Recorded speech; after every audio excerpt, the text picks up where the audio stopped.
educate them about teenage pregnancy, about early sex, about sending best shot on my life, my brabo, the way I be on my brabo, no, best stop you on my brabo. And say, intensive education.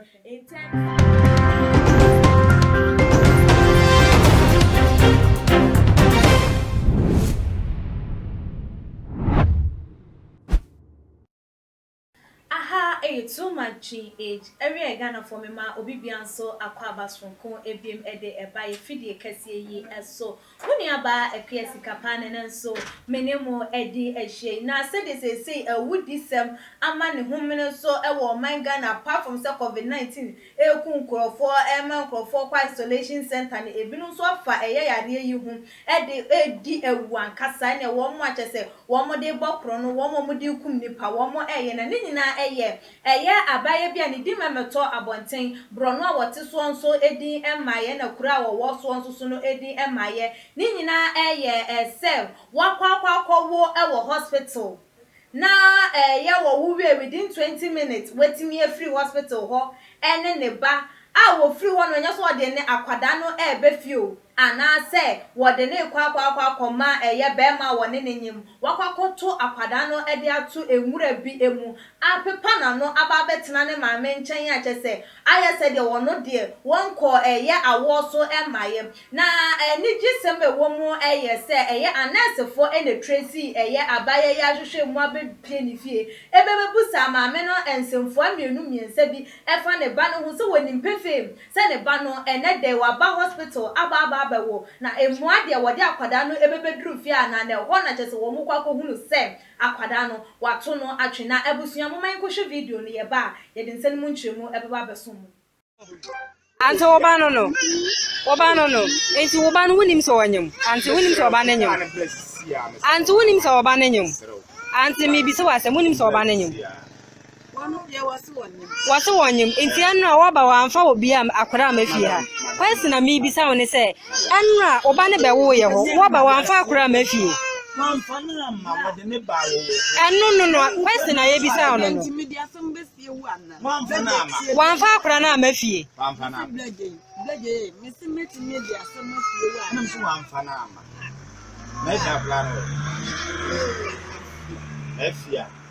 akwara na we ana ho ba chire wo sa wada wo no watimi ato akwara na twene na ho ba chire wo papa ye dwane na udwane ye na nhyada ha yo na sa wato akwara na twene because ye bi sa so wamfa akwara na mafie ana wo dwane watimi aba wo dwane wo be wo ye 20 minutes kra ma watimi e dwane de akwara na dwane akwara na we maami akwara na we so de na to be bi a chire me na me nkofa no because ye dey ka na di asembe brew kenye go way ah what na akoma obi what na akoma hwan owe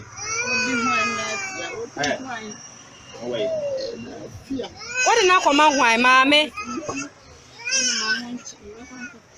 she bi me mpese abechew mo wo hene afedo ko fa na ba o wa hin fa akura na wo he o me de ka abeko ma ko fa ne se be yen ko problem ma o be se gu ma me no papa ni ma se bi ko asam ni fa no wo tere me akura ni nwu erade ade wase wase akura ni yehu no wo nwu ye erade ade wase yehu akura no wo nwu ye brothers yamisira mu nyina wase bra yamisira mu nyina wai bra yamisira mu nyina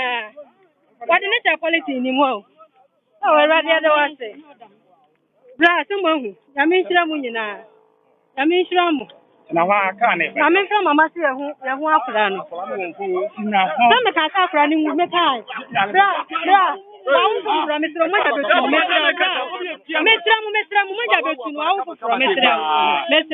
mesra mo sama hu ya ma na pe ya na tesanka akura no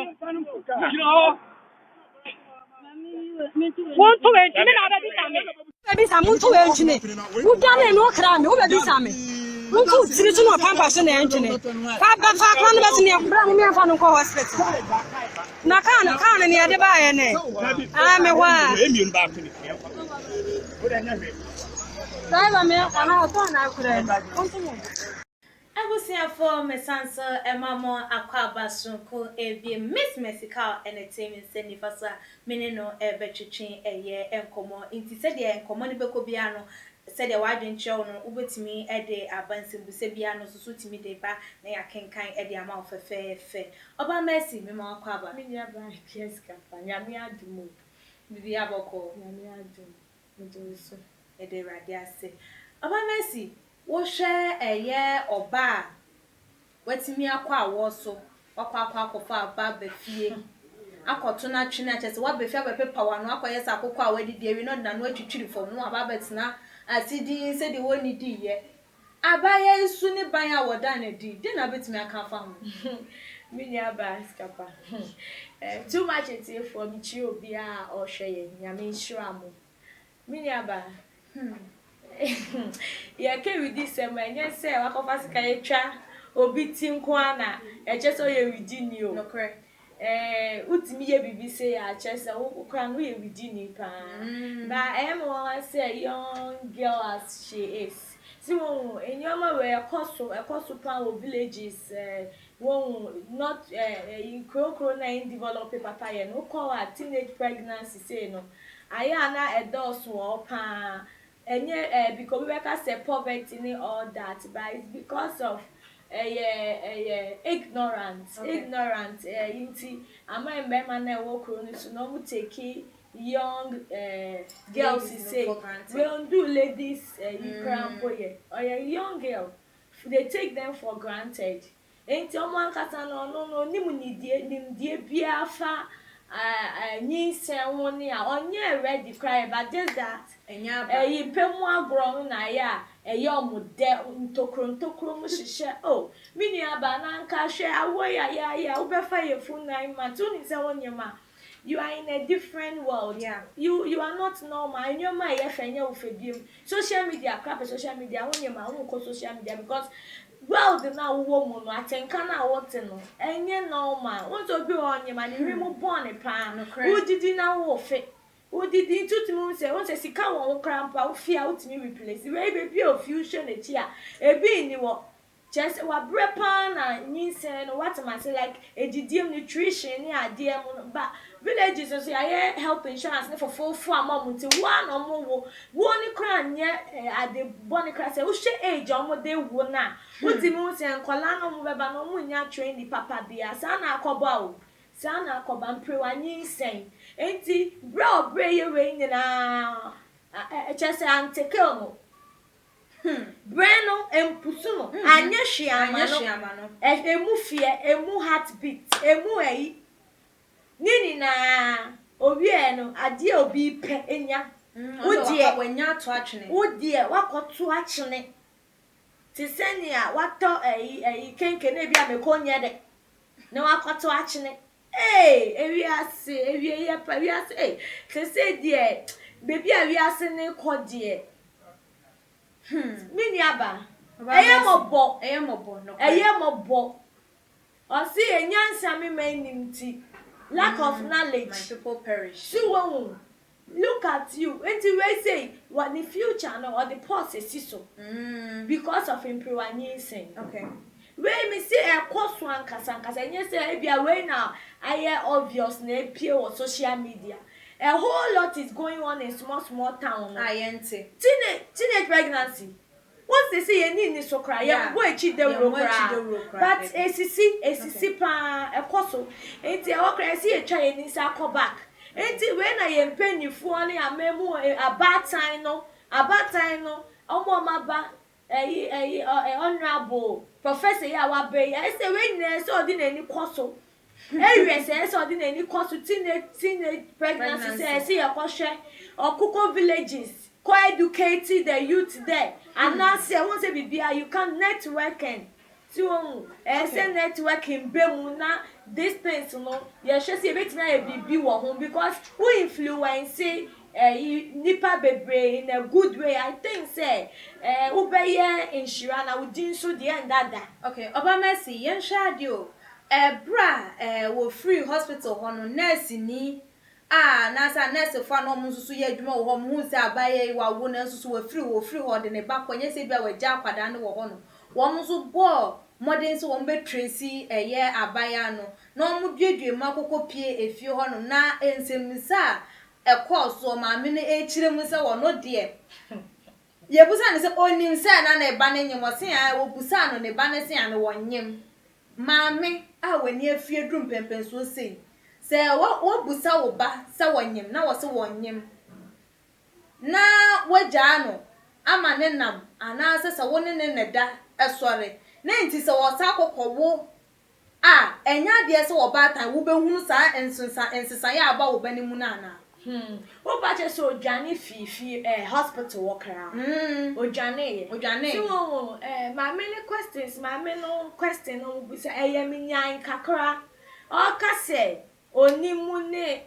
so how well do you know your daughter yeah so minyan me hu no kware bia wo mba wa ye peni nti no so no I say me doubt na say because say wo ba nyam kra 3 months you will know oba time when efi you say bia wa onwo da wa woda oba awo kan oba na o hospital you will know wo kra ubedi na chi akọ hospital wo enti adichi ye ne kra say wo sa akọ hospital wo enti I don't know the way ya on ne ban relationship sitie so ti obi nchen yo I can't tell because unti me nka say oba nyema 9 months e den awo fun so kra e be show say onyem Niemu odin. Yes. Enti na pese we maame no baby awo kan na ukoba. Enu so o maame no na be kwakofa wa ade abefie. Na wo na oba ne baaye se obibi nkoye wo ho. Wo a oba ne baaye a onkra abofra na ne yefo no nso akofo mo no. Questions so busa ne questions. Se bia me dem me hu no kra bia wo oya we maame no oya we by cover na all cover up e dey ama akwada maame na nkasa onye ne adef onye ne responsibility no achia because at this age na lady no a small girl you nyem ye no ka watu tum se watu na jeje mu onye obi a otenetene bia abofra ne yie watu na jeje mu di dantina otimi ko ahead ko fan piwanyi sen esa betwa ntrosa ko to ne chene chese on funny bane ho I can't tell but a whole lot is at fault there in your man ko yie no kra bia sheda nini a all kan mu but minim say ya ho kire na ama they are behaving those way but to share you to me and take care and rex life 9 months and wo and kasa ho chinenti what mistake no why you did that what from did that nya say did that enti o fe say o we say did that o say mama o say because what got to abofre ya train boni kese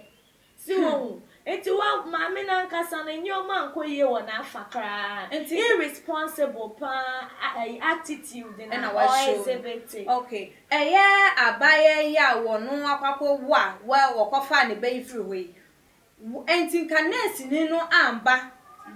ma mehunehuna na nkasa aposifo bebe ma anko onye na adwen se wo kire baabi akwada ne ewo obi odi ewidisem obi otumi dwane akomaden din paso odin oyaso odin abayu apapa na obata wuwu wi a wo sanya sa hoden ne timi de enante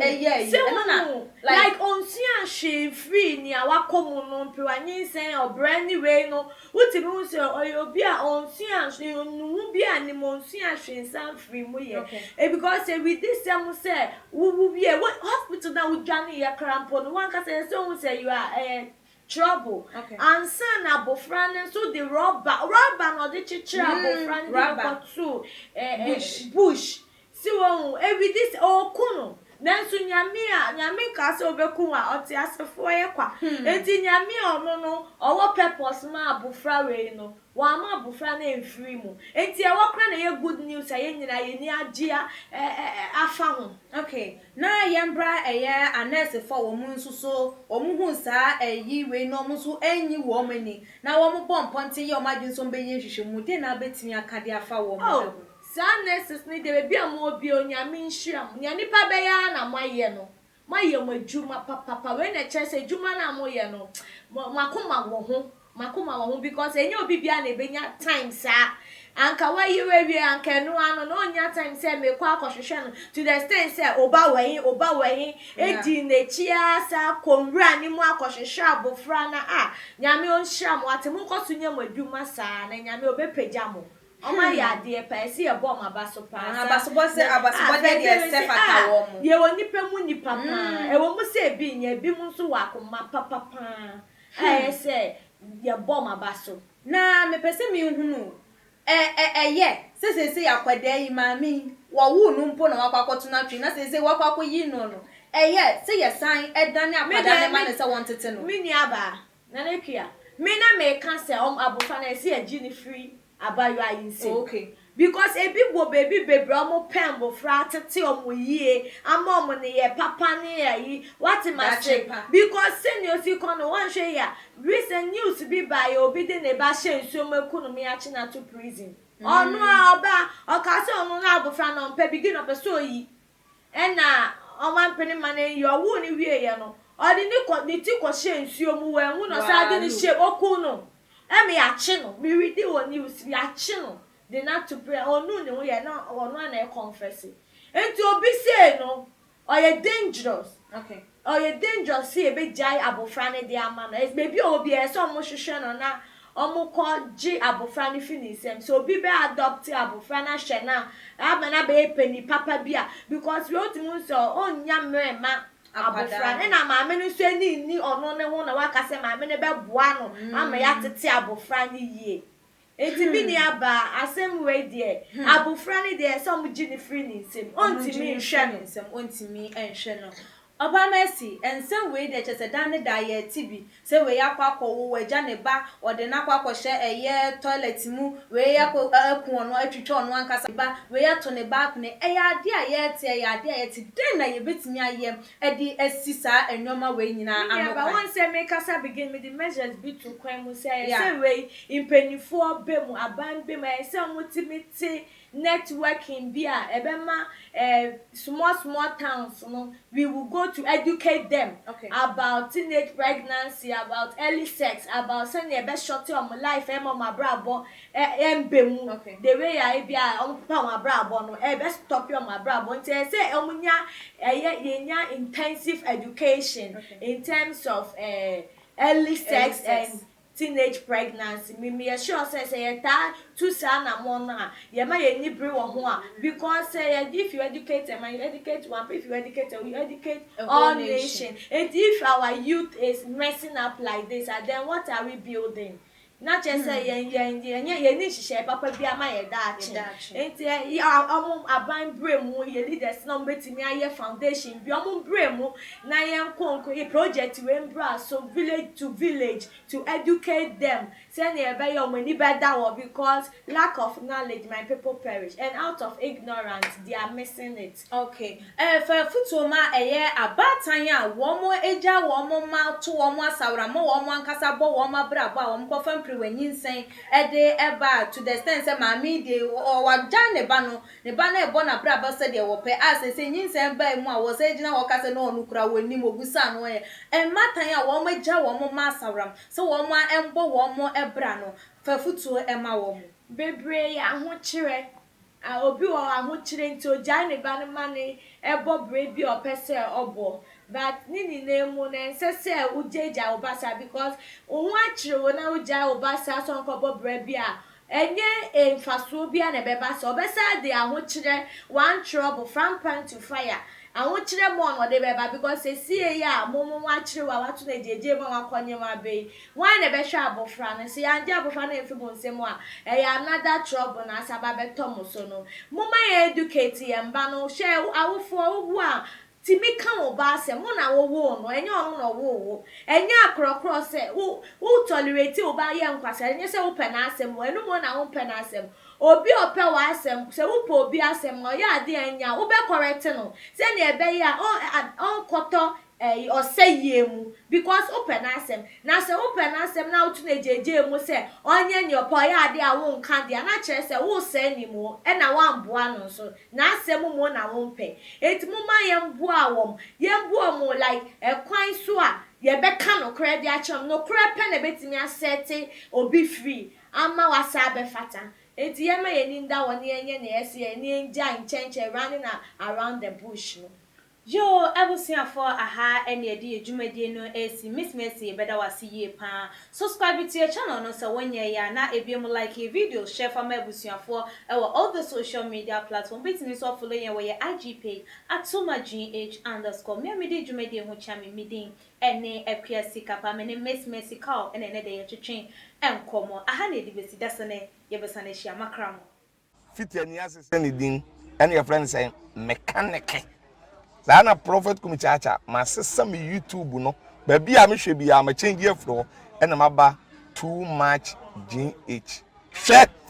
na prophet kumichacha me so me hwe